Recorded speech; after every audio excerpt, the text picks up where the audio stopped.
not just the Navy. The Air Force is working behind the scenes. We know what's happened in other countries. And then he says, it's not classified. He said it's not classified, which we've all made the argument. The actual visitor thing is not classified. Technology maybe, but the whole subject on the basic subject is not classified, which is important. And he said, it's better off if it's not from this planet than if it's an adversary. That's the biggest takeaway. It's better off if it's off planet than if it's Russia or China surpassing us technologically. Okay. So when did he say this? The interview came out 2 hours ago. So it's a Miami TV station. Okay. So I don't know when the interview was done. It was hard to find. I couldn't find a link for YouTube. It's on Danny Silva's page, and it was on CBS Miami on Twitter. Yeah, after you sent it to me, what was that, 30 minutes ago that you sent that to me? Yeah. And then the reporter's like, he goes, what's your gut feeling? He goes, are we alone? He goes, I really don't know. I don't know. I don't have a gut feeling. It's just unidentified aerial phenomena. And you've been briefed on crash retrievals. I know he has. I guarantee he's been briefed on crash retrievals. Guarantee it. So who briefed him? I can't say why, but I think you guys know why. You know who I know. So. Yeah, but who do you think briefed him? Who would have the access to the crash? Between us? Between us, you know the person I'm close with, so. Yeah, see, I don't know. I would think that. Grant, guaranteed. He told me. He told me. It's not okay. Okay. But I can't say that. I mean, I don't think I would get him in trouble, but that happened. So just between us. Well, okay. Well, what about this route? Instead of just saying my source told me, believe me, because you don't like that with Melinda and Semivan, so I'm not going to let you slide on it you and yourself. But couldn't this just be Rubio being read into more of ATIP and what Senator Harry Reid has accomplished? Like, could Grant, what's your opinion on that? I really don't have an opinion. Yeah, I think, I mean, it's like Kit Green says, the intelligence community is clueless. Like they may have, or the core story that goes back to '82 that we have crash material. We have no idea what's going on after that. We have the material, but we can't open it up. So, and especially if he says it's not classified, then why would he be briefed if he says it's not classified? Why would he be briefed on crash material, which the Canadians said was the most highly classified subject in the United States? Well, he didn't say that the briefing was not classified. He just said the subject that these objects are entering military space. That's what he was focused on in the interview. So that's what he said was not classified. Can you guys hear me? Yep. Yeah. It's not this microphone. Good. Darn, I was trying to get my other microphone going. It's not working. None of my mics are working. It'll cut out. So how okay? do we want to am I okay on the regular mic? Recording, so we can just kind of. Am I okay on the regular mic? If I just use this mic? Yeah, okay. We're coming through, okay. All right. Yeah, I can't give him up about that because he tells me stuff that I can't share, which sucks, but it's like I'd rather have the information from my background. You know, I'm trying to think on the whole Lazar thing too. I will tell you this. This is another thing. We can't repeat this. I told Nicole this. Grant, please don't repeat this. So should I not say it? Well, we're recording, so I don't know if you want to say whatever you want to say, but I haven't said anything. You told me not to. So, I mean, if you want to discuss these things with Grant, then go ahead. I mean. No, I'm not going to, but if we're recording, did we record what I just said about my source? Yeah, we'll take that off. Don't worry. Okay. All right. Okay, let me ask you about sources then, because I have a difference with you guys on sources. Okay. So if you got a source that gives you secret information, when are you going to release it? Depends on what information. Some of it's just background, so I know I'm on the right path.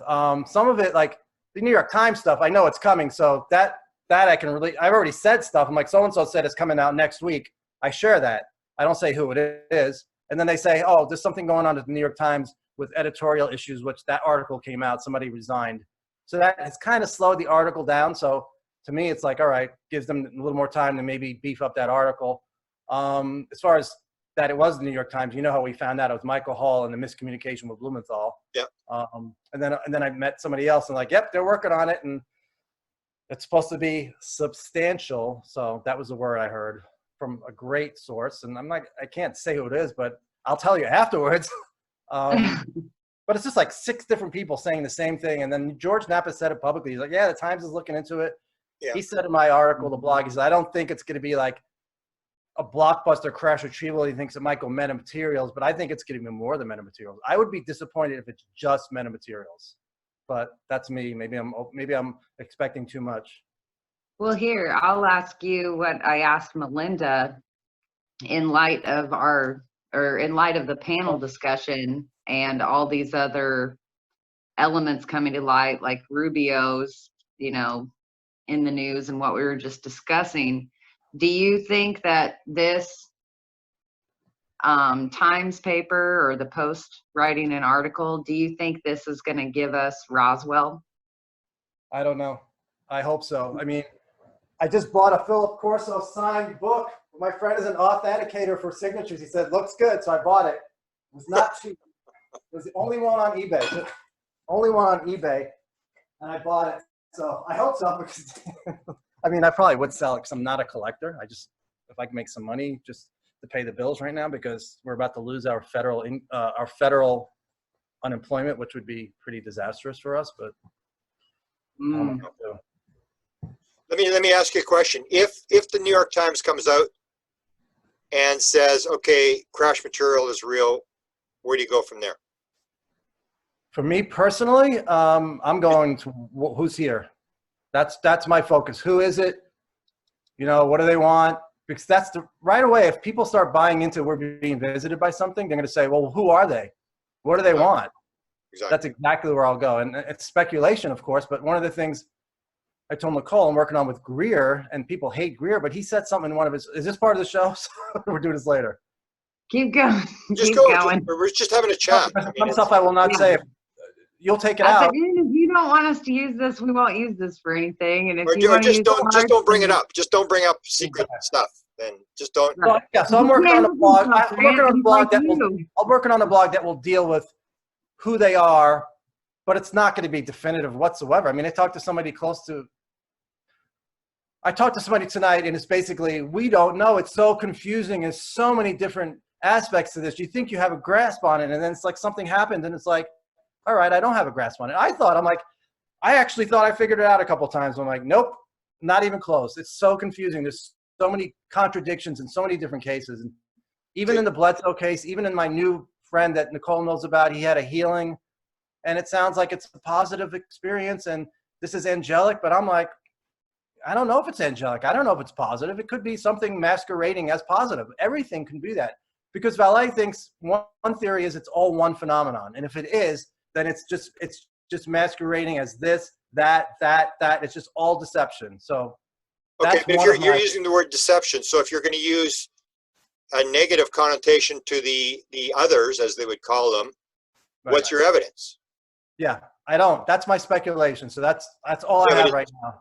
Speculation, but I mean, we can say positively, we can go to the experiences where these are the people in the stadium. They're actually interacting with the phenomena. We'll say 50% say they're healed. 50% say they can heal other people.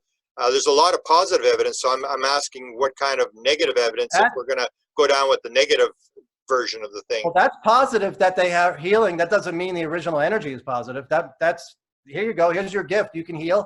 We can heal. It doesn't mean that energy is positive. There's no evidence that it's positive. It could be just trying to, trick. But what's the evidence that it's negative? If I get healed, you can't call it negative. There's no evidence for either side. It's just you've been healed. That doesn't mean positive or negative. It's positive for you. It doesn't mean their intent. We know their intentions, though. You know what I mean? But what's your evidence for the other side? I don't have evidence, and neither do you. We have all the evidence that we have is positive. Yeah, I agree that the evidence, the outcome is positive, but you don't know the intention. That's my argument. The argument is, well, who are you talking to, though? But that's a valet thing. I'm not talking to anybody. That's stuff, me just reading stuff and me thinking in my head, okay, if it's negative, But why wouldn't you talk to the experiencers then? I know the experiences have positive experience, and you may be right. I'm speculating. So you may be right, because I may be totally wrong on this. It may be angelic, it may be positive blitz, so it may be positive. I don't know. I don't know the intention. So it's like, it's impossible for me to know the intention.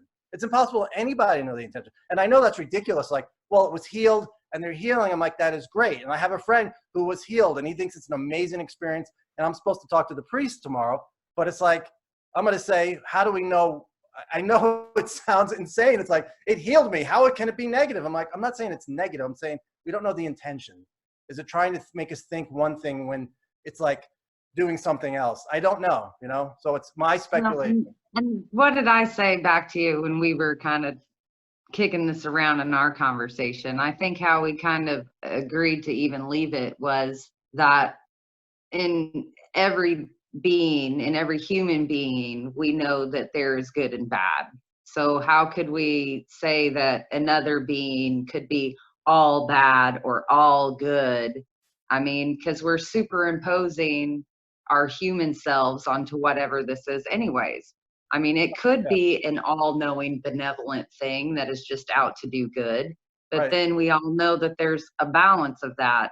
Like I even tease, if I'm a light worker, I know there's a dark worker out there equivalent to me somewhere.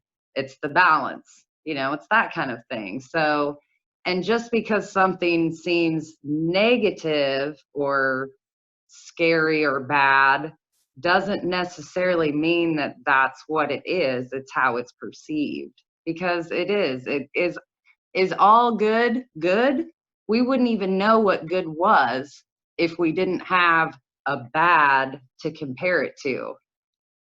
No, I agree. And it's like, You know, I could be totally wrong here.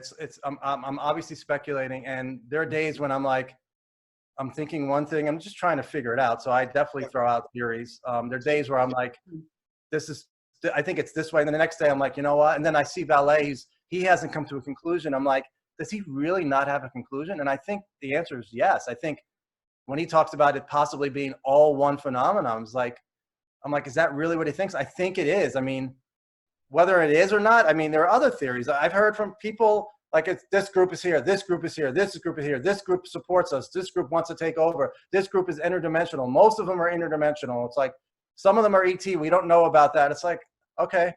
And I like you, but I don't know if that's true.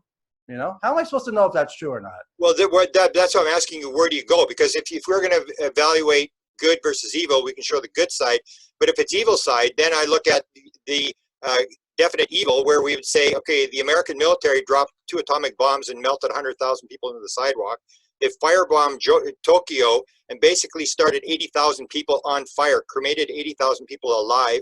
They, during the Iraq War, Secretary of State Albright goes on 60 Minutes and says, yeah, we know there was 500,000 Iraqi children killed, died, and it was justified, or putting kids in cages. Then you can say, well, that sounds pretty evil. Like if they were to take Nicole and her son and melt them in the front yard, I'd say that's pretty evil. But when I hear the evil alien thing, it's like, well, it's speculation. It could be. It's like, and nobody has any sort of evidence except for healing, which you say, well, that really doesn't count, or people. I did not say healing doesn't count. Please don't put words in my mouth. No, but that's what I'm asking what the evidence is, because if you ask the experiencers, the 3,200 people that were surveyed, only 9% say they believe it's evil. And when they polled those people, they found out that the vast majority of them said it was evil because they were scared to death, and that was it. But I didn't say it was evil. I just said I don't know the intentions. And if there is a, and DeLonge, and people can take shots at DeLonge, and he says, they're feeding off of our negative energy. And people are like, well, that's just Tom. I don't think that's just Tom. And I cannot prove that. But when you see Elizondo at the end of season 1 ask, do you think the American people can handle the truth? He puts his head down and he walks off. Okay, maybe it's just extraterrestrial that he's reacting to. I personally do not think so. I think it's more than that. And I think people could handle extraterrestrials. I think the public could handle that. They're here, abductions, maybe not, but they're using the planet for their benefit. I think people can believe that. But if you say there are negative entities that have been here manipulating mankind since the beginning, the Gods of Eden theory, which is a great book, that I don't think people can handle that so well. So that's kind of, Gods of Eden was my base for that negative stuff. That was the first book I just read back in '96 that talked about them being here, and he says it's extraterrestrials, but I think it would be more interdimensional. So, I mean, So, yeah. so again, what is the evidence that they're here to do whatever evil If you thing? don't want me to speculate, then we shouldn't do this, because I'm just, that's my speculation, because I can't prove it. I cannot prove it. I mean, we can prove that experiencers have a positive experience and they come across whatever is 80%. Yes, they feel it. I don't know what's causing that experience. Is it this all powerful energy that just makes them feel that to try to make them think it's positive? I don't know. Or is it really positive? It could be positive. I don't know. None of us know the intentions. That's my point. Okay, that's why I was asking you, if we find out that they're extraterrestrial, where do we go and how do we evaluate what's actually going on? Yeah, above my pay grade, Grant. I mean, if we find out they're extraterrestrial, I would think we'd be able to trace where they're coming from with deep space satellites. You know, they asked the program manager said, we don't know where they're from, but we have an idea. So what does that mean? Is there writing on the craft? Do they think they're humans? They're time travelers? What does that mean? We think we have an idea. That's kind of key if we can talk to that program manager one day. Somebody said to me, they go, I think the program manager was Bigelow. I'm like, what? Bigelow? Yeah, Bigelow was the program manager for the Wilson SAP that he tried to get into. So I'm like, okay, maybe. That'd be a great story, but I don't think so. I don't think he has time to be a program manager. Well, Bigelow, I mean, Kit Green said he's working for Bigelow, him and 8 other people working with experiencers, which is where I think you got to go. You got to work with experiencers. And as far as I know, what Kit Green says is there are no abductions and the intelligence community doesn't know diddly squat. And they have no idea of what this is about. And all they're interested in is how does it pop in and pop out just as quickly, which gets into portals and non-ETs. That this probably is not going to turn out to be ETs, just like Jacques Vallée said a long time ago, that it's whatever phenomena, it's all the same thing. People in the spirit world will describe the same things. It's all the same thing. There is only consciousness, and there is only one thing, that it's all this consciousness thing. And we've sort of, well, whatever. I mean, it's, but Kit Green, I mean, I think that's where I'm asking, because Kit Green and Nolan and these guys are actually working with experiencers. And I think that's where you got to go. You cannot solve this until you're in the football stadium talking to the people who are interacting with the phenomena, who say 40% say they have the answer to, they had one point, they had the answer to everything in the universe. 42% they say they got mathematical, scientific, technical material in their head they didn't learn in school. And I think people are missing the boat if they're not talking to the people who are actually interacting with the phenomena. And when I interviewed Kit Green, his opinion that his experiences that he deals with, that's all human tech. That's his opinion. Yeah. I don't know if he really believes that, but to me, he said that. And then if you see the interview, when he's doing the interview with the psychic, he says to her, you have proven that some of your information comes from the others. And when I asked him about it during my interview, he's like, I don't know what you're talking about. He gave me a runaround. I'm like, let me read exactly what you said. And I read it to him, and he said, I can't defend that. So it's like, he has a public persona, and then privately, trust me, privately from people who are around him, I've heard that he likes to play contrary, the contrary and the devil's advocate. So I don't know what he believes. I really don't. When he's saying it's all human, all the interactions with his experiences, and you listen to the psychic, she's like, this is a craft, it's above him. He's having this experience, is blah, blah, blah. And it sounds paranormal. And then he's like, no, they think it's paranormal. They think it's UFOs, but it's just black budget technology. That's what he says in my interview. He thinks Colaris, black budget, human technology. I'm like, really? Is there any case that you can't explain? He's like, well, I'm not a scientist, so I won't go there. Another thing he said, his parents had a UFO sighting. Nobody knows that. I'm like, he goes, but that did not affect me at all. I'm like, all right. Yeah. They've actually given me permission to release that tape. I was actually given a nod from someone in the government to put it out. So we're going to do that within the next few days, and we'll see what people say. I mean, I know who he's talking to, and I don't hide her name. And I hide her name out there and see where it goes. She asked me to hide it. She asked me to hide it because she was afraid of whatever attention she would be brought to her. And then Kid asked me to hide it, so that's why I hid it. Yeah. Well, no, everybody can do what they want. Yeah, I agree. Yeah. Here, I'm gonna jump in a little bit and give my opinion on can the public handle the truth? I kind of look at it as the same vein of, did humans build the pyramids, or did we or didn't we go to the moon? Like, I don't like these theories or these speculations that humans can't handle things, You know, we handle plenty in life all the time, disaster all the time, personal things, life-changing, world-changing situations. And not once have we ever not handled it.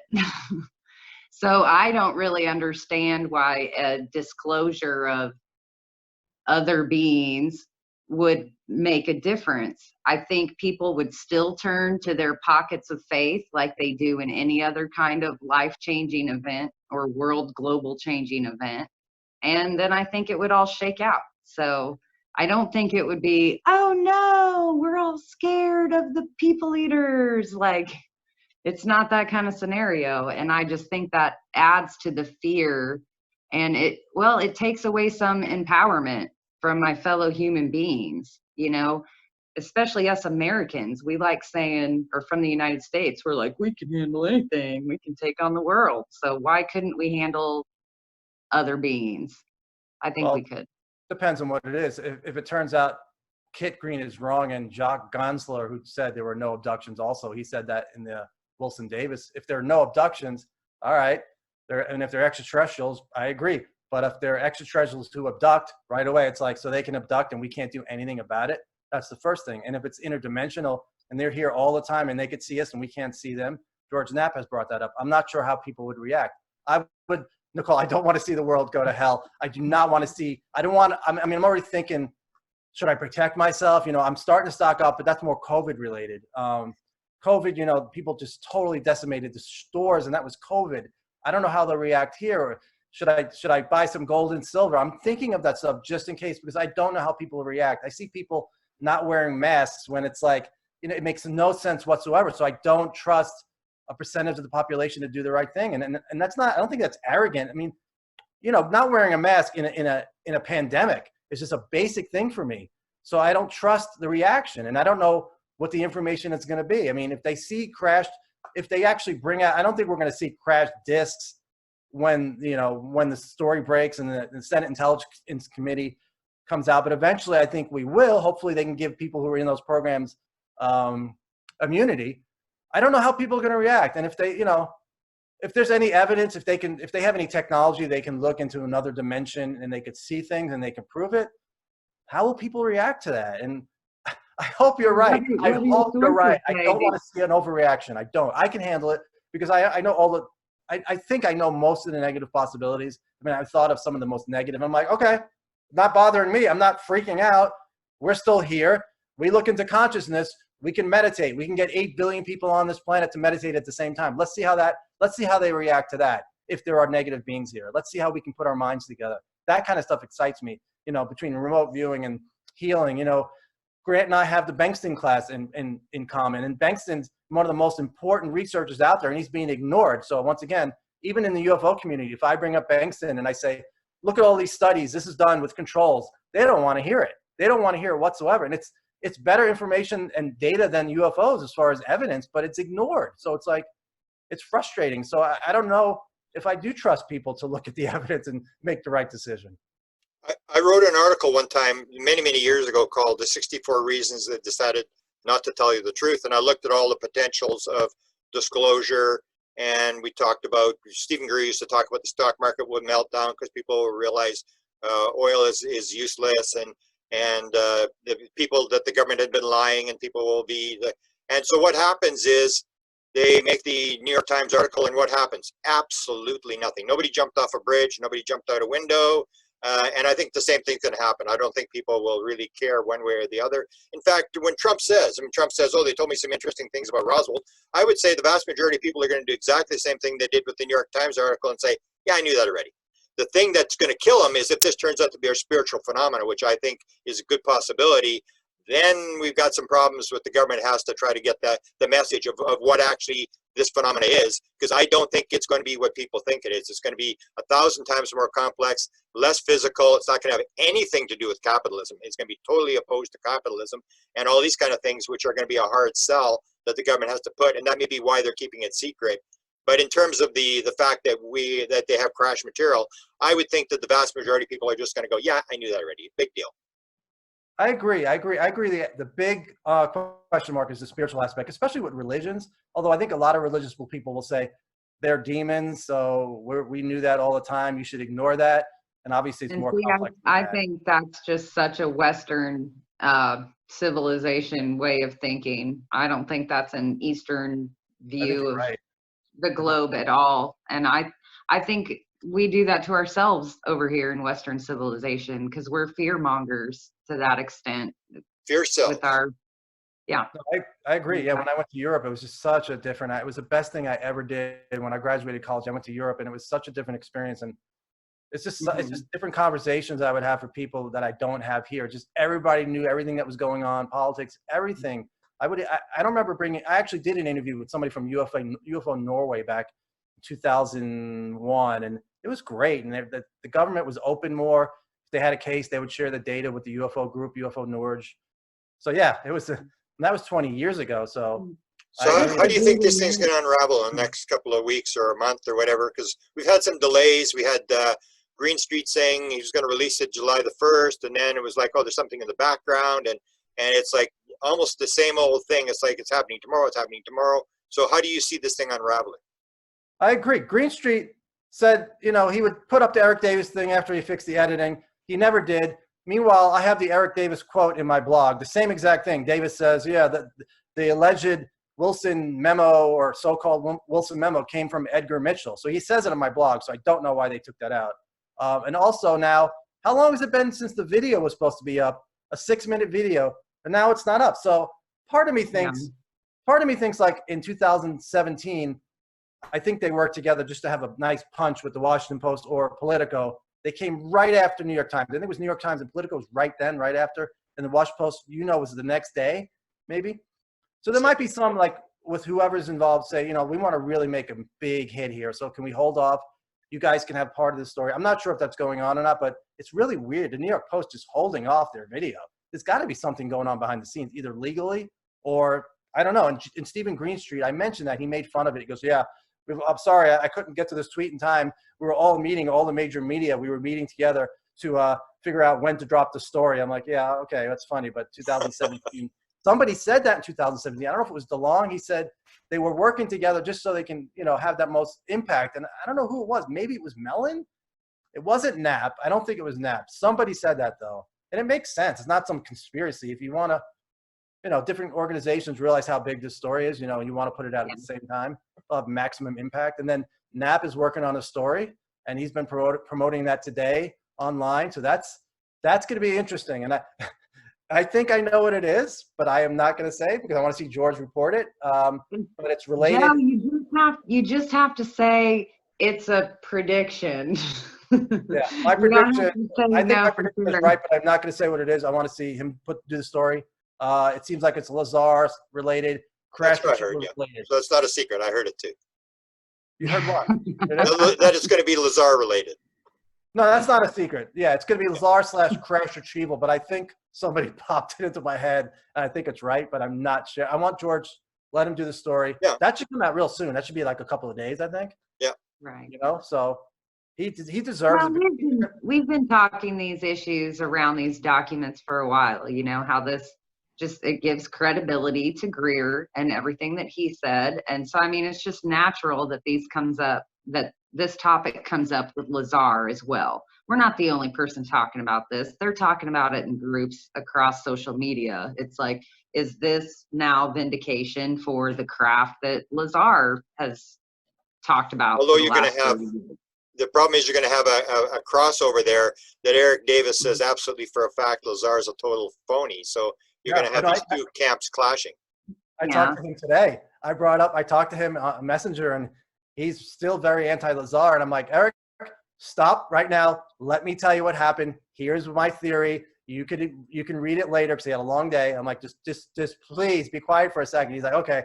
And I just laid it out for him, and I said, talk tomorrow. So yeah, I'm good friends with him, but I flipped on Lazar. I thought it was, I was 60-40 against Lazar, and then something when the Wilson Davis documents came out, and then Eric Davis in some interviews say that the legacy UAP recovery crash retrieval program stopped in 1989. 89, yeah. It clicks in my head with Lazar. It's like, was Lazar the last ditch effort to try to see if they could figure it out, get somebody in here that, number one, we can discredit with his background. Number two, He's not a physicist, but he's smart. He thinks outside of the box. Give him a shot. What do we have to lose? If he blabs, we could just discredit him. He owns a brothel. He owns bankruptcies up in and I'm sure I think you've spoken about this before, Grant. Yeah. And the other thing there is that now I've lost my train of thought. Sorry, it was my cute dog. Oh, okay. Derek, Yeah, no, I've lost my train of thought. So we're talking about Lazar and Area 51. So what do you got, Nikki, on that? Like, just chatter, like you guys were saying. I mean, it's kind of split. It's going to end up in two factions again, kind of how it always has been with Lazar. Where I let my mind kind of wander is, it's like, okay, maybe not the entire Lazar story has credence, but like maybe the element 115, you know what I mean? It's like maybe some information that he had might hold some water, not necessarily the entire Lazar anthem. So the half true, half false. Yeah, because I talked to Lazar back in '89 when this was going on, and I know it appeared to me they had two pieces. And when I asked him about the one piece, he said, "I know where it is, but you couldn't get to it." And then I'm thinking, did they put it in the basement of in a casino they were building or something like that? That he knows where it is, but you can't get to it. And then the other thing that was mentioned when Eric Davis said the crash stuff isn't even at Area 51, sort of putting down Lazar. And that was when Dick D'Amato went there, and that's what I said is probably happening right now. Is that so? Dick D'Amato gets the okay from the Appropriations Committee to do this financial audit. He goes racing to Area 51, apparently got on the base. They probably moved all the stuff. That was Greer's story. They moved it to Utah. And then I heard a story they moved it to the middle of the Pacific on an island, and you move the stuff out of there. So when they could actually take them to S4 and show them there's nothing here. And so that all may be true, that the Lazar thing broke. They shut the program down in '89. And I think even George Knapp had said every 7 or 8 years they take it off the shelf and find out they still can't operate it, still can't make it work, and put it back on the shelf again. And I say they can't make it work because you need consciousness to make it work. It's consciousness related technology. And one of the things another thing that clicked, all these things clicking in my head in the last 2 weeks, that I think we have achieved anti-gravity on our own. I do not think we've cracked their technology. I think there are two separate things. I think, like you said, we have whatever technology we figured out in the 60s. There are other people talking about that. Mr. X has spoken about that. But their technology has consciousness included. Kosh has spoken about that. Not figure that out. Say again? I said, you mean Kosh has spoken about that? Oh, I mean X. I don't follow that. Yeah, I saw it today that Bob McGuire got called out for saying Kosh at one point. Project Unity got mad at him and put him in timeout. This was like months ago because I wasn't following. You're the same person. He still has his alias, but yeah, Kosh and X are the same person. That's been confirmed. I just like poking that bear. It's not like you go on the phone book and look up Kosh. I was like, oh, there he is. I know. Like Cher or Bono. But I have a book coming out. I'm going to say basically the opposite of this. Is we got the book coming out on the Shasta thing where I'm going to talk about the portals. And and I think if they have any technology, they have some understanding of portal technology, or they have it, and they have the jump room technology, but I don't think they have the anti-gravity. And my story there would be, because I've dealt with guys like Firmage, and here's Firmage has spent $20 million and he's trying to levitate some gyro thing off the table. He's been friends with Ron Pandolfi for like 20 years. And there's so many people who have said, we basically don't have it. Why would Firmage spend $20 million when he has intelligence connections and connections to Ron Pandolfi? Why wouldn't he just buy the stuff from the black world instead of sitting there for 20 years and still can't get this thing to go an inch off the table? So it's like, or Tom DeLonge talking about the piece. We got the metamaterial, and he's talking about the electron going slower across the top of the piece of stuff. And it's like, you're levitating this little piece of metal, and you're talking about we got spaceships going to other star systems, and you can't levitate this piece of metal. There's something wrong. So but I'm being fed this stuff about the portal, and I've been on it for many years. And I think, as weird as it sounds, that's where Kid Green says to Peniston, where Peniston says, I want to know what's going on. And he says, I'm working on a government contract, and Bigelow is involved, and there's 8 guys, and we're trying to find out how does the phenomena pop in and pop out just as quickly. That's portal technology. So I think they may have something like that. Is that in Peniston's book, his big book? Yeah, it's about page 610 to 620. He writes about 10 pages on, and he basically says to Kit Green, "You're not getting out of here. I'm going to find out what the heck you're up to." And then he basically doesn't give him the DNA anyway, but he pressures him, and he actually admits, "I'm under a government contract, and it's under Bigelow, and there's 8 people, and we're looking for your DNA." And so that's the whole Nolan Kit Green deal. And but when he says this thing about popping in and popping out, and then when you see the thing with the intuitive when on the tape, she's talking about the portal as well, and he doesn't blink. I mean, he just keeps, says, giving her clarifications. Now tell me this, now tell me that. And it indicates to me, and Pandolfi's always talked about it, and his wife has talked about it, and his daughter, his 6-year-old daughter's talked about it. And I think if there's any technology, as weird as it sounds, I think they may have some understanding or some sort of portal technology. It does not sound weird to me. That's the one thing where I see Leslie Keane talk about full materialization. She's like, "I know this sounds weird, guys. I know this is really tough to take." I'm like, I love this stuff. I've read about full materializations for the longest time. It's one of my favorite subjects, physical mediumship. So it's like, portals, nope, no problem. I mean, I'm starting to hear people talk about Montauk. I'm like, come on, I've rejected Montauk for the longest time, and now you're saying there's something to Montauk? So it's like, I'm open to all that stuff, and I hope it's real, because that stuff. Yeah, I think it's all connected. I did that in Contact Modalities. I say the what's going on in a physical seance is exactly what's going on with beings. They're all in the same field. They're all out there, and you can bring across a dead person. And in fact, if you listen to Sherry Wild, the experiencer, she says she's on board the ship at 15 years old, and Albert Einstein is on the ship, and so is Albert Schweitzer, and so is Nikola Tesla, and so is this woman, this girl from World War II that wrote this book. She was the Jewish lady, the little girl that sat in the prison or whatever. And I said to her, I said, "Well, were these people actual physical people?" And she said, "I know where you're going with this." She said, "I'll tell you what, they may have been holograms, but they sure looked real to me." And she said there was dead people on board, and that's very common. That people's pets are on board the ship, and you have almost what Whitley Strieber's wife said. And when she did the letters from communion, and she had these 200,000 letters, and she's working with the secretary, and she comes out one day and she says to Whitley, "You know what, whatever we're dealing with, it has something to do with death." And I would agree. It's all basically the same thing. It's all, they're manifesting across. So they're using the same sort of principle that physical mediums do to bring across. You got a different vibration, you raise the vibration, the being can come in, and they're just in the field with all that. Or like Bashar says, "We come to you in your dreams because now you're in our world." See, I'm just not sure that mediums are communicating with the dead. I mean, I'm open to the alternative. It's deception. There's no way to tell. It's like if they can mimic our dead relatives.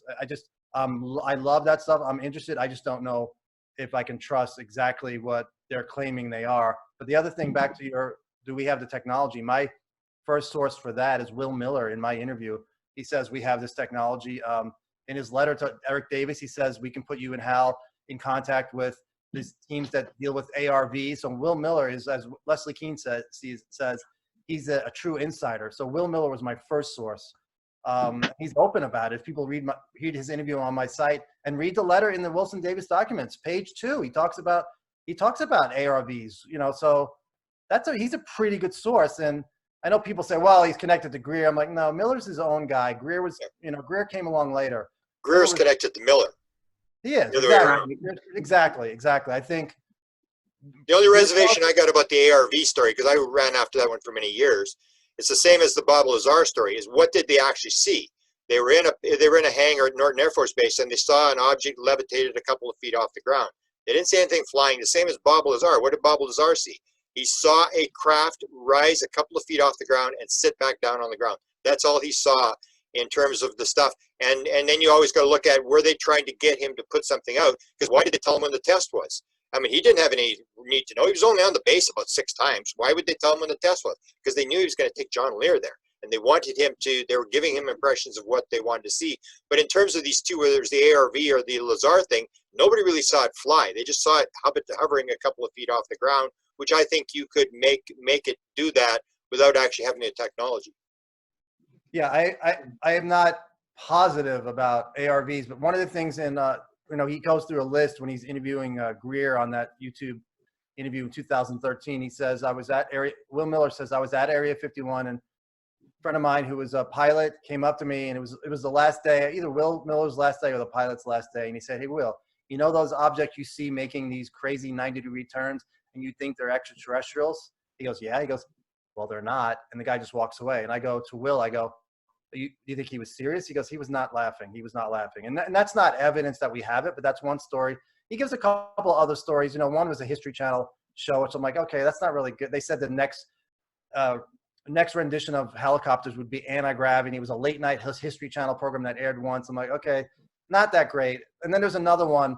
He said somebody, I don't know if it was Area 51, but he gave him in his parting goodbye to Will, he said, "Hey Will," and he goes, 5325. He goes, "What?" He goes, "That's the program you're looking for." So it was a code word for a secret SAP.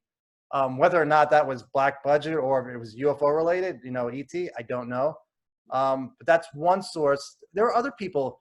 I know, is it Michael Schrad has talked about? Michael Schrad has talked about it a lot, yeah. And then Mr. X, I've only got into Mr. X, and I love his stuff. And I've only got into him recently. I thought he said that we've cracked some of this in the 60s. Not free energy. He thinks we need to get that information out so we can, as a group, as a world, scientists get together and figure it out. But as far as, I thought he said anti-gravity, where it just removes all the mass from the object. He said we figured out in the 60s. I could be wrong about that. I have to go listen again. So I don't know. Yeah, there's no proof of that whatsoever. I mean, it's people telling stories. It would be great if we had it, though. But it would be, like we've all spoken about, it would be a crime against humanity. You kept that secret for 60 years, all this stuff. I mean, that's 60 years. Well, the other problem with that is that when the whole story about Ben Rich saying we've got the technology to ET home, and Hal Puthoff went after him big time, getting every little detail that Ben Rich had said to him, and so Jan Harrison went and asked Justice, who worked at Skunkworks, and Justice said, "Nah, we didn't got it."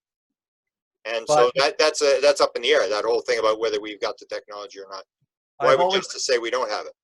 I've always, at first I was like, oh, that's interesting. Ben Rich said that. Then I went looking. I'm like, it's not so interesting. I think he was misinterpreted. And then I had the click where I'm like, okay, I think we have it. And then Steve Justice denied it. But if Steve Justice was read into that program, Steve Justice has to deny it. So, I mean, that his denial doesn't mean that much to me, or he's not read into that program. So, yeah, once again, it's like, I don't know. I mean, if I had a bet, and I do like to bet in my old days, I would bet that we have it, but I can't prove that.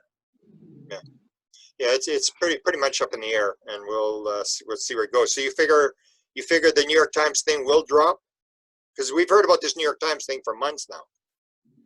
Yeah, I think it'll drop. I think it's done, but whatever delay, whatever shenanigans are going behind the scenes, not related to the article. I just think New York Times is struggling. They had an editor resign recently, so that's maybe affecting the article. And that was, I'm not sure if that editor was part of the article, but I heard maybe delayed, but I don't think like a major delay. But I don't know. It's like I report what people tell me, and the people who tell me stuff I trust, but they're getting their information. And with an editors, it can be, who knows? Editors make a decision. Then they have to, once it's all set, they have to make a timing issue.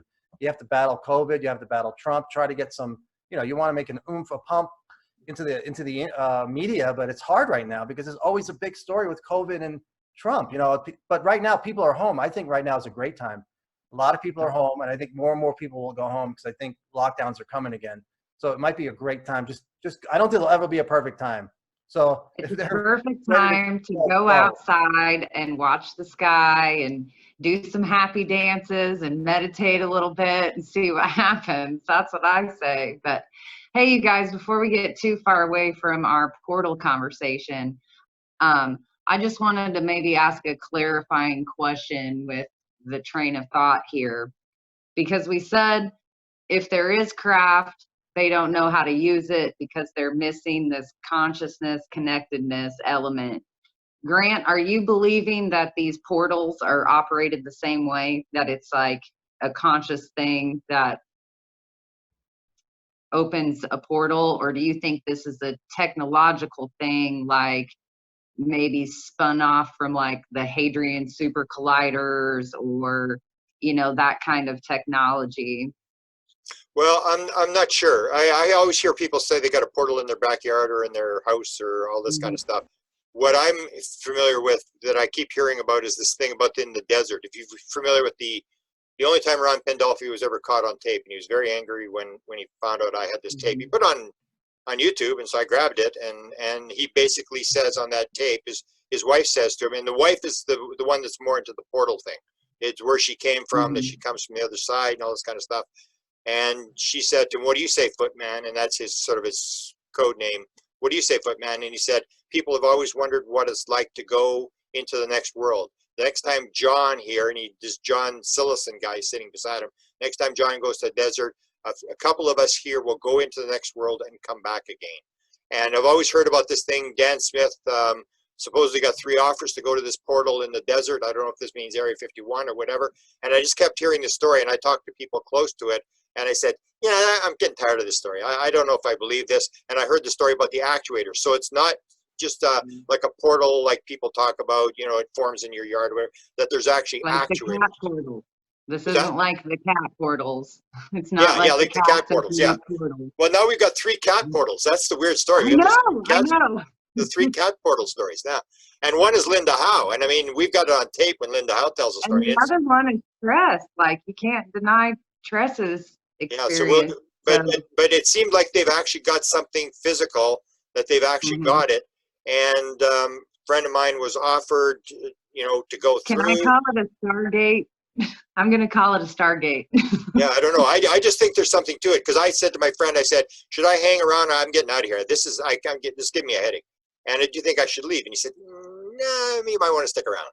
And now he seems to be indicating like, this is for real. And I'm going, wow. It's like, and that, so it's not like, you know, I always hear the stories about we got the anti-gravity stuff, and then there's really no sort of evidence. Like Pandolfi says it's not, we don't have it. Eric Davis says we don't have it. Sarfati says we don't have it. Firmich says we don't have it. And you have like person after person after person who says we don't have it. But when this portal thing keeps coming, like especially when you get the 6-year-old daughter on, and now she's like 9 or something. But from 6 years old, she was talking like she got to talk to Joe Firmich. And they said, Kashmir, would you like to ask Joe Firmich a question? She said, yeah. She gets on, she says, how many portals do you have in your house? And I'm going, this is like, she was 7 years old at the time.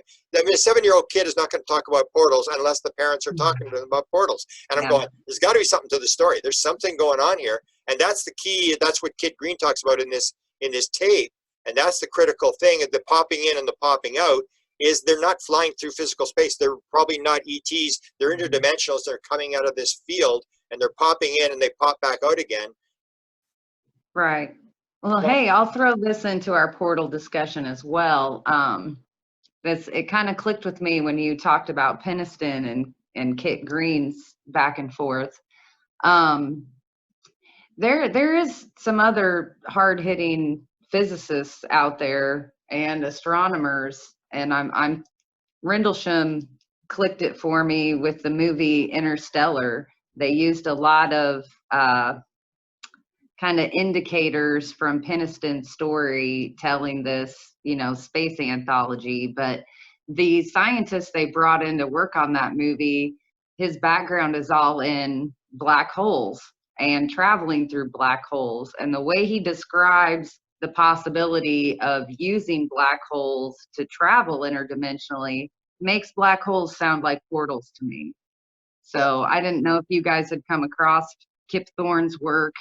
I mean, he's not necessarily in ufology, but he's outside of ufology, and he's describing pretty much the same thing. So that's why I kind of kicked it in with the Hadrian Super Collider and the CERN Super Collider and things like that. So Putoff brings up Kip Thorne in his lecture in West Virginia earlier this year. He brought it up, which I didn't really know the name at the time, but yeah, that's interesting. And back to portals. I remember when Grant started talking about portals. I'm like, why is he talking about portals? Come on. I mean, I'm into consciousness too, but this is way too much. Now I'm like, yeah, portals, I can go for it. The one thing that I think, and when you get into the consciousness thing, is this whole thing where you get John Wheeler, who won the Nobel Prize for black holes and wormholes, the whole theory, says there's no out there. And that's this whole idea that it's more complex. There is no time, there is no space, there is no physical world. It's a hologram. And when you have an Right. out-of-body experience, you don't go out of your body, you go into your body, you just change vibration, and there is only one electron, and you are it, and it's just one thing. And this whole concept, there's no, it's here, it's now, no time, no space. And it's those kind of things that if those things are all true, we're not even close to understanding what this is about. And I think that may be part of what the cover-up is about, is they realize some of the stuff. For example, Tom DeLonge talks about when he's talking to the head scientist at Lockheed in the skiff. And he says to him, the guy said, I just want to know how they get here. I want to know how do they work? How do they work? And he said, you know, because at that time, he was a big Greer fan. Greer had given him those tapes and he was hiding them under his bed. He believed the government was tapping his phone and stuff like that. And that's when he said, I think consciousness is involved. And the head scientist said, now you're talking. And for 45 minutes, that's all the head scientist wanted to talk about. So they may have this concept that is tied into this kind of stuff, but whether they understand the complexities, I think it's going to be 1,000 times more complex than people think it is. I agree. It's not going to be a simple solution. I agree, and I think that's part of the cover-up. And it's funny because DeLonge, and not to go negative, but he goes, you know, I believe the government has done some bad things. And the guy's like, what are those bad things? Yeah. He goes, I won't say what I told him. I said, blah, blah, blah. And we know the stories about Forrestal and other people getting murdered or intimidated. I have a friend who had a sighting, and she said that her and her family were threatened with death. So, and this was, I think, in the 60s or 70s. And I don't think that goes on anymore. But if this story breaks, I think we really need to visit that. And how do we handle that, though? So do we give them immunity to get their information? Do we, if those people are alive and we find out who was responsible, do we prosecute? And somebody I know said, we're going to need them to get into these programs. They have all the keys to those programs. So we really have to think about that long and hard before we decide what to do. Yeah. I think they're all just doing their job. I mean, Elizondo didn't get any, I mean, but it's the same idea. Like Elizondo retires and the very next day he's working for Tom DeLonge, and Tom DeLonge said, I hired him away. I don't think there's, these people are just doing their job. But in terms of the clearances that you need for this, I'm sure they've moved the program, they've changed the code name. This happens all the time, you know, with Jimmy Carter talking about the stealth fighter, and there's all sorts of examples where he leaked the name of the program, the remote viewing program, that just changed the name and all this kind of stuff. So I'm not too worried. And plus, I've got the idea. I always hear these things about threats, and I hear it all the time. And I say to people, I mean, that's your experience, but I mean, I chased Ron Pandolfi, Kit Green, all these guys for like 30 years. And I went after the President of the United States, and I went after Eric Walker, who's the head of the top military think tank in the country. I've never been threatened, and I've never had anybody come and say they're going to violate the security clearance to tell me. And so I'm always very suspicious about this idea. Even the story that supposedly Semivan had said, if we wanted you dead, you would have been dead 10 years ago. We don't do that kind of stuff anymore. And that's where I think they manage the story. They just throw mud in the water. They just distort the story, put in other stories, so you can't tell who's telling the truth, who's telling. So I'm always very suspicious of the threat thing, because I mean, I'm a Canadian. I mean, constitutionally, they could kill me and it would be legal. I mean, you can't go after Americans, but I'm not even an American. So why wouldn't they come after me? Because I've gone after the top people on this subject, and I've never been threatened. Yeah, I mean, like you said, a key word you said was, and we don't do that anymore. And I have a really close friend who had an experience, and her whole family was threatened. And then she will, to this day, she's hesitant to talk about her experience. And it's just a amazing sighting, pretty close up. She said they were brought into a room. There was other families there, and they were all threatened. So, I mean, I do not think she's lying. And she wasn't an infant. She was older. We've heard those stories. But my question was, you said they're just doing their job. But if there's murder involved, yeah, that's a different story. If there's murder and there's physical harm, totally different story. And that's where I don't know how we handle that. Well, yeah, but you do that. I mean, that's what I brought up at the beginning. I mean, you dropped atomic bombs, you firebomb cities, you put kids in cages. You've done all sorts of stuff, and that's all justified. The people just say, well, we had to do it because there was bad people out there. And so, I mean, the idea that you knocked a couple of people off, you're never going to get to the bottom of that anyway. You're never going to uncover that.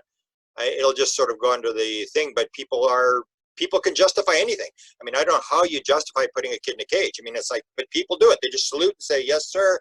And they're just doing their job.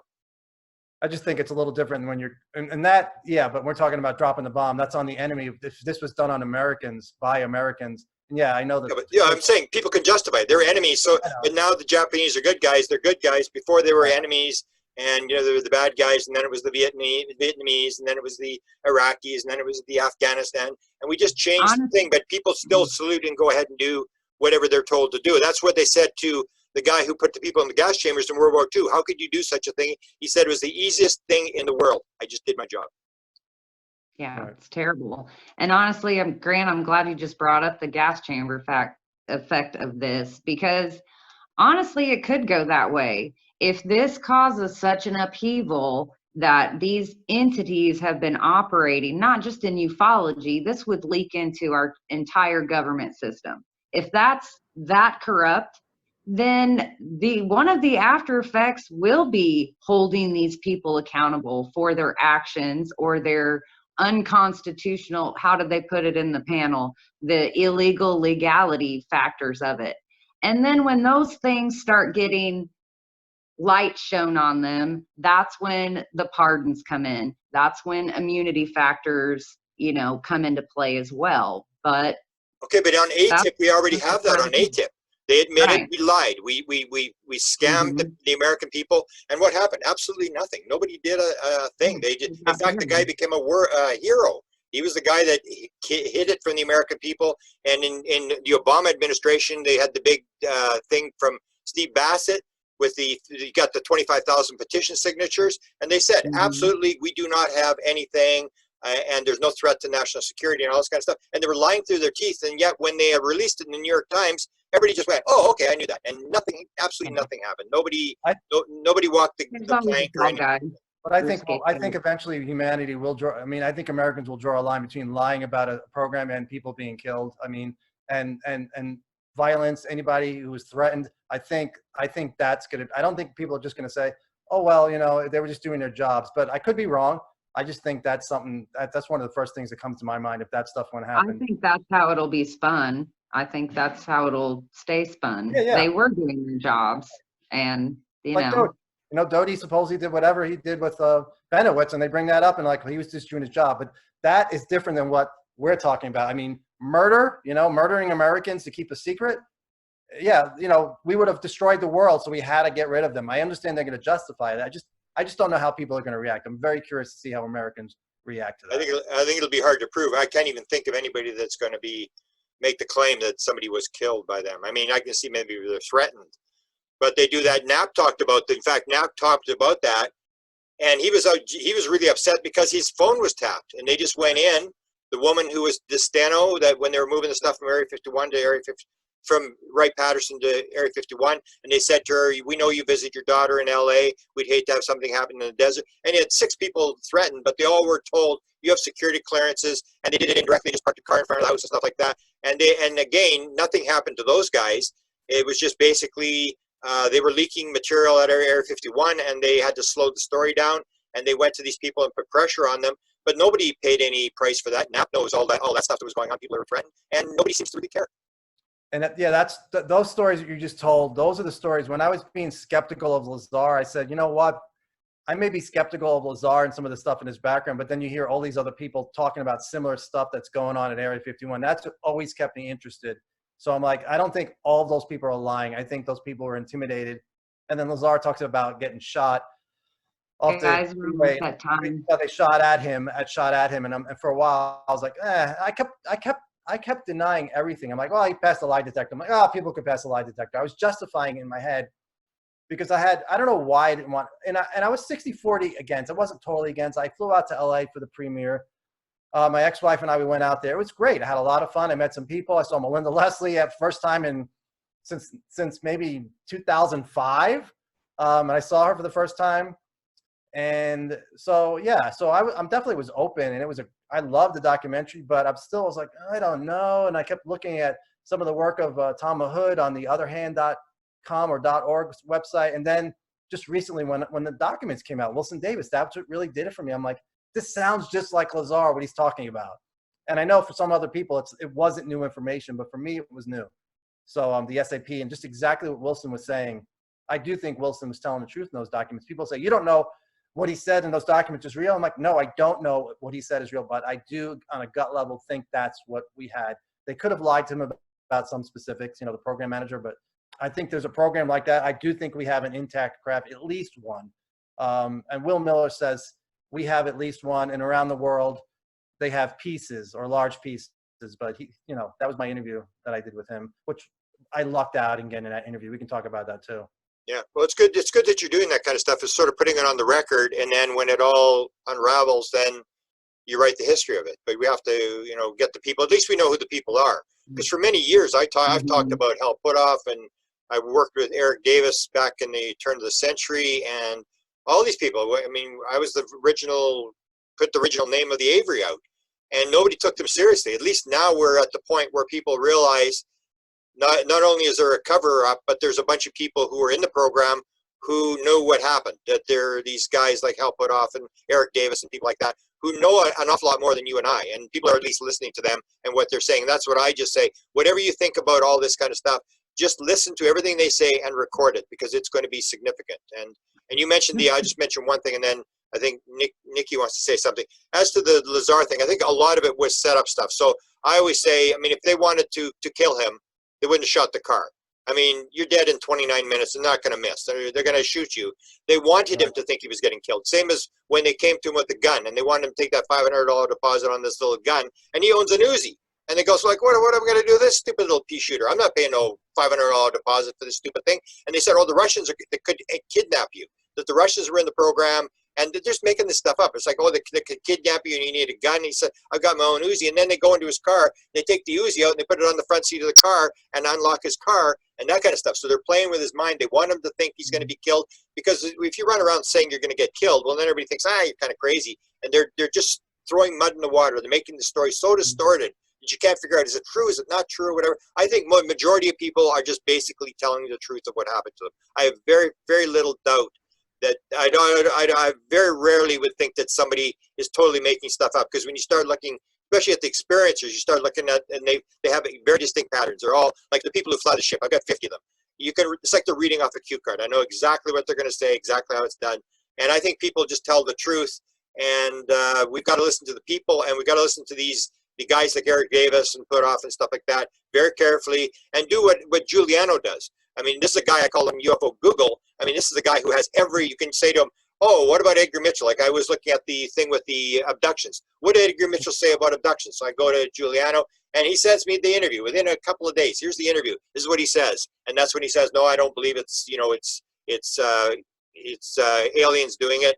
And so a guy like that, who's recording everything that happens, every article, every video, every audio, and you can go to him and you can use it. And that's what I say people have to do, is just gather the material, especially from guys like Puthoff and Jacques Vallée and what Mitchell said and stuff like that, because these guys are significant and they know an awful lot more than the people on the street. And Giuliano, a lot of people don't know, he is artificial intelligence. So nobody knows that, so don't share that. He's artificial intelligence. He's a robot. And if I wasn't friends with him, I would not have been able to do that article. I would not have been able to do the Wilson Davis blog. I mean, yeah, I put a lot of time in on my own. I just without sleep and stuff. But yeah, I need Giuliano. Do you have this? Giuliano, do you have that? Yep. Here you go. So yeah, he's amazing. And he stays in the background. You can't get him. Like I tried to get him to go on the panel. He didn't want to go on the panel. But he stays in the background. Really, nobody knows who he is. But when I was doing Managing Magic, I wanted all the Tom DeLonge interviews, and he's like within a couple of hours, all these interviews come into my mailbox that he'd done and things I'd never heard about before. So I mean, I think if there's going to be an unraveling of the cover-up, I mean, here's a guy in the background who should take a lot of credit for what we've done, because I agree with you that we would never have gotten a lot of stuff done if he hadn't been logging all this stuff, where we could actually go back and look at people's statements and see what they say. Because you suddenly realize, like now when the Wilson leak thing leaks, you suddenly realize, oh, Edgar Mitchell's important. We got to get his interviews. And he had all the interviews logged. And we didn't know until that document came out that we should start to listen to exactly what Edgar Mitchell say. And so I think it's important that Giuliano gets some credit for what he's done. I mean, just incredible guy. And publicly, he's very, if you look at him on Twitter and Facebook, he's very reserved. Privately, between the two of us, we've been screaming at each other with excitement. When he finds something, he's like so excited. I'm like, oh my God. And I'm like, look at this. And like, he's really excited. So he gets really excited. And hopefully he goes public more, because yeah, he's a great guy. And he's just such a help. It's amazing. Yeah. And that's why I was so happy when you guys started, like I called them the Young Guns, that people were, it was like a game. And that to me, it was always like a game. It's like, we figured this out and let's put this together, and you guys were figuring out stuff. And that's the way it is that it can be figured out, and people are you know, working hard at it and putting the pieces together, and you can solve the problem, I think. Yeah, and it's We amazing. have People our like, jobs you haven't to proven do. anything. You haven't proven anything. The evidence doesn't show. I'm like, read the blog. The evidence shows it's obviously the meeting happened. Come on. Just look at Bob McGuire. Look at Edgar Mitchell. Just those two. It's like, there are people who are big names in this field still are not convinced the documents are legit. They Oh, but still don't think the New York Times is working on an article. I'm like, it's just, at this point, I don't even bother disagreeing with them. I'm baffled, Grant. I am baffled, guys. Well, I think you have to just do your thing. You can't be worrying about trying to. That to me, I've never tried to convince somebody. I had that experience in the 1990s when the internet first came on. They had the chat boards. There was no photographs or anything on the internet. Just these chat boards, and they had alt paranormal and alt paranormal UFO and alt UFO and stuff. And James Oberg used to be on there all the time. And so I was arguing with James Oberg, and I'd sit there and I'd go like a 3-hour thing, and I'd work on this answer to his question, whatever. And he'd come back, and I call it Twitter science, where he'd come back within 30 seconds. He'd have another counter thing. No, and he'd make up something else.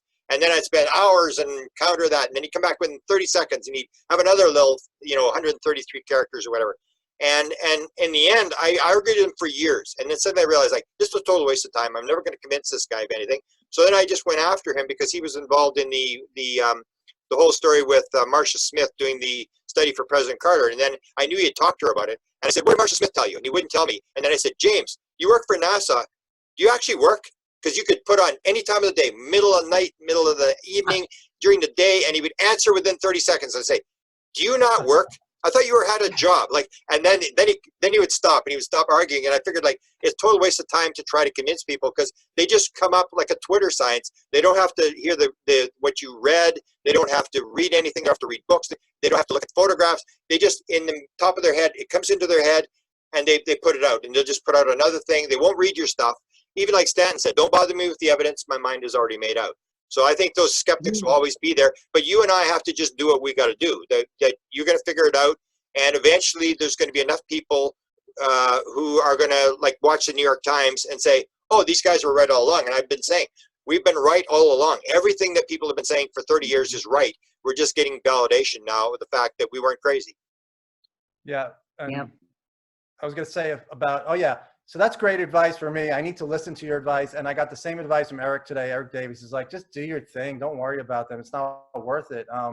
And you've been right for 30 years. For me, I was in this since 96, but I didn't really come around until now, really starting to form strong opinions. And I lost interest along the way because nothing was going on. But 2017 really woke me up. And Tom DeLonge, I could thank him. And whether or not they were using him, that's fine. I mean, I'm definitely open to that. But him being there was the key for me. That's what really got me back into this. Sure. Even if you look at Tom DeLonge, I did one PowerPoint thing. I think I've got it in Beyond Managing Magic, which I haven't released. It's been sitting for a couple of years. But in there, I actually go through the blogs, or I go through the Twitter and the Facebook before they drop the New York Times story. Because he was talking about it since October the 11th. He said, it's going to come and it's coming. And even the last post that he makes before they drop the New York Times story, he says, ugh, another day's delay. They tell me there's another delay. And even he was starting to not believe it was going to happen. And you could see this thing where he kept, and then George Knapp would come on and say, it's for real and stuff like that. And nobody believed Tom DeLonge. They think, yeah, he's a scammer or whatever. And then when the New York Times dropped, then it was like, oh, it's real. He was telling the truth. But a lot of people didn't believe him. They forget about that. Now he's sort of a hero. But before, everybody thought he was a total scam artist because he kept saying it was going to happen, it's going to happen, it's going to happen, and nothing was happening. It took a long time for them to drop that article. I use that. I tell people, I'm like, right now, I go, look back at what Tom DeLonge was saying. The same exact thing is going on right now. Me personally, I'm not antsy. I check New York Times in the morning when I wake up, but if I don't see it, I'm not disappointed because there's so much catching up I have to do. There's so much I don't know. Between you and Richard Dolan and the work, it's like, I don't know if I'll ever catch up, so I have to just pick and choose what I read and what I go in and listen to. But yeah, I mean, DeLonge, when I first heard him on Jimmy Church, I was interested, and then he said, I know stuff that people don't know, and I tuned out. I stopped following him on Facebook, and then WikiLeaks happened, and I looked at WikiLeaks and I'm like, okay, there's something there, and that's when I got back in. But yeah, this is not anything different, like you said, from back then. New York Times will publish when they're ready, and it's going to be really good, in my opinion. Yeah, it'll be a change. And Nikki is going to work on it. Nikki's going to be digging and scratching. She's done a lot of stuff already. I mean, in terms of I'm great. I'm digging. I always am. I keep notes and I collect. I'm not quite the Giuliano way back machine, but I'm working on it. But here, Joe, Grant likes it when I tease him a little bit with gossip and information. And he brought up, how all the cool kids used to talk back on boards back in the day. Well, now maybe people are hiding out in internet watch parties and having some pretty good conversations inside those little secret chat rooms. So, Grant, maybe you need to be ambushing people's watch parties to see who turns up in them at 4 o'clock in the morning. 4 in the morning. Yeah, that was 4 in the morning. That was Doty. Doty was there, and I'm like, and I said, he's there. I'm going to ask questions. I'm like, so what do you think about what's going on? What do you think about the New York Times? Are you excited? He's got to be excited. But I contacted him last week, and I'm like, hey, can we just talk off the record? Just want to know what your thoughts are on the whole phenomenon. He's like, yeah, I'm in a conference. I had never communicated with him before. And I said, you're not as intimidating as I used to think, because I watched your Knapp interviews, and I know he did the disclosure interview. Like, I haven't watched it all. And he said, yeah, let's talk this afternoon. And then he got busy and I got busy. I'm like, let's cancel for now. He's like, yeah, I agree. So he must be involved. I would think he's involved on some level with what's about to happen, because it's going to be a big What deal. I thought was interesting is that my watch party was on near-death experiences and NDEs and OBEs. And you asked your question and he gave you a thumbs down or something. And I said, Joe, he's not here to answer your questions. Because he's interested in this, and he gives these big thumbs up, yep, that's why I'm here. But you still got to pressure him for your interview, you and Melinda. That's what I say, that because he's talked indirectly to you for quite a while. I asked him to talk about the Avery with Melinda and I, but maybe I need to message him and say, let's talk NDEs and OBEs. Well, he'll probably hear this tape as well. I mean, you just keep the pressure on, because here's a guy who is a guy who knows what's going on, and he has connections to this organization of former intelligence officers, which is exactly the same thing that Eric has, where they get a lot of contacts and a lot of stories. And he said some interesting things in the interview I did with him, and I'm sure he will eventually do the interview. You got to keep the pressure on him, and I keep bothering him in my nice girl way. He's probably going, what's she up to? And that's all right. I'm patient. I'll talk to Rick Doty about anything he wants to talk about. So as long as he starts talking. Yeah.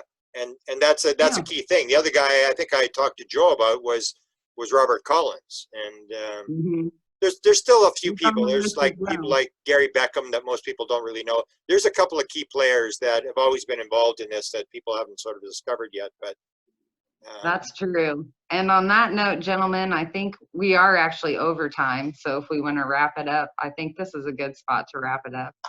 Thank you, guys. It was great. And New York Times, I think you can expect. I think Eric Davis will be in the article. I think Will Miller will be in the article. Those two, I'm almost positive, will be in the article. Crash retrieval program, possibly the 1961 SNIE MJ12 document, which is going to upset a lot of people in ufology who think MJ12 was not real. I know the New York Times did background checking. They have information on it that's not in the public realm. Will it make it to the article? I don't know. And then hopefully Wilson Davis, because I know there are other people out there that are available to talk about it, and I think they have reached out to them. So that would be, for me, those three, and then see where we go from there. Okay. I would agree with you. The MJ12 thing, I've written a lot about it since the 80s. I still think they're doing some counter, because the one in the new document, it's not MJ12, it's MJTW, 12. They've changed the name, and they do this all the time. They have different things, but I'm encouraged that they're going to move it. And people got to remember that Leslie Kane used to work with Stephen Greer. That's where she met Will Miller. That's where she got all of the witnesses for a book. Those are all disclosure witnesses. And I would say that we got to take some time to thank Stephen Greer. I defended him all these years, and I said he's a very hard guy to deal with. He's got a different personality than a lot of people. But in terms of the old thing, he was telling the truth. He was right about Wolseley, about that interview. He did have the meeting at Wright-Patterson. He had the meeting with the Defense Intelligence Agency head, and he had the meeting with Wilson. And everything that he said turned out to be true. So I think we have to sort of look back, and whatever you think of Greer, thank him for putting us on this story. I agree. And one of the things, he was right about so much stuff. And the one thing I'll tease is, people say he's all positive ETs, all light and love. That is not true. And that's what I'm working on in my article. He has spoken about other stuff. So that's what I'm working on with him. And I know people have problems with him, but yeah, he's done a lot of good. And his reputation has taken a hit. And I have no problem talking about him and talking about 1997, what he did with Wilson. It was so big. And he talked about it. And people say, well, he shouldn't have talked about it. No, I think he did a big service to all of us for bringing that up. And just thanks for having me, guys. And yeah, I appreciate it. I definitely do not reject experiencers. I just don't know like I said, I don't know the intention, and I'm trying to be neutral because I really don't know. But I'm open to every possible theory right now. Yeah, I think you got to go there. Once you've got the New York Times out of the way, I don't think you solve anything until you talk to the experiencers. They're the ones that are dealing. And so, Nikki, give us your last word. You're the boss here. My last word is, yeah, I'll follow suit with start talking to experiencers, get involved in some good groups. There's some good ones out there, both on and offline, and people are doing amazing things. They're not really being idle in their experience anymore, or pulling the victim card of I'm just an abductee. It's kind of a new world out there, and nobody's really listening to experiencers unless they're a superstar big name like Bledsoe. But everybody's story is important, and everybody's is a piece of the puzzle. So we all got to do our jobs and come together and do good work and get it out there. And I do have a friend I didn't talk about that Nicole knows about. He allegedly has received a lot of downloads. He is an experiencer, and I probably 99% we will work together. He had a similar experience to Chris Bledsoe. He had a healing. There was a priest there when it happened. I'm talking to the priest tomorrow or Saturday, and I'm going to go from there. And it's a really amazing story, Grant. I'll definitely let you know. I'll send you the link tonight. It's similar to Chris as far as what they saw, Bledsoe. But it's really exciting because I didn't know where I was going to go after the New York Times, and all of a sudden that fell on my lap. I met him on Twitter, and it's just like, this is where I'm going, you know? Hey, maybe next time we have a conversation, we can start off by talking about synchronicities. Definitely. So That's really that'll be a interesting. good one. Grant's full of synchronicities as well. So thank you, guys. Yeah, I'm going thanks to for go the ahead. work you two are doing. I appreciate what you're doing. Yeah, thank you to you guys. Same here. Keep it up. Bye, guys.